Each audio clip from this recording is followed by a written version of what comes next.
Hello guys, ఈరోజు ఇంకో workout ఫామ్తో వచ్చేసా. Welcome to the day 56 of fat cut series. ఈరోజు మీకు Bulgarian split squat form explain చేస్తా. ఈ వర్కౌట్ మీకు క్వాడ్స్ అండ్ గ్లూట్స్ బిల్డ్ చేయడానికి యూజ్ అవుతుంది. Let's go to the workout. ఒక బెంచ్ ఆర్ స్టెప్ని తీసుకోండి అరౌండ్ నీ హైట్. బెంచ్ మీద కూర్చొని మీ లెగ్స్ స్ట్రైట్గా పెట్టి మీ లెగ్స్ ఎంతవరకు వెళ్తే డిస్టెన్స్లో నించోవాలి.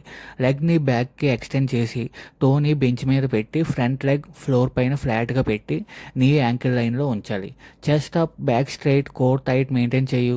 హ్యాండ్స్ని ఏదర్ డంబుల్స్ హోల్డ్ చేస్తూ సైడ్స్లో ఉంచాలి లేదా బాడీ వెయిట్తో స్టార్ట్ చేయు if you are beginner. Front foot stable, back foot bench మీద పెట్టి వెయిట్ బ్యాలెన్స్ని ఫ్రంట్ లెగ్ పైన మెయింటైన్ చేయాలి.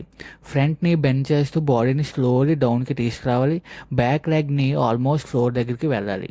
చెస్ట్ అప్రైట్గా ఉంచాలి. Don't lean forward too much. మీరు ఫ్రంట్కి లీన్ అయితే గ్లూట్స్ పై ప్రెషర్ పడుతుంది. అదే బాడీ స్ట్రైట్గా ఉంచి చేస్తే క్వాడ్స్ ఫోకస్ అవుతుంది. Next, front eye near parallel to the floor. Front heel ground పైన ఫర్మ్లీ ఉంచాలి. ఫ్రంట్ లెగ్తో ప్రెషర్ చేస్తూ మళ్ళీ స్టాండింగ్ పొజిషన్కి రావాలి. బ్యాక్ లెగ్ జస్ట్ సపోర్ట్ రోల్లో ఉంటుంది.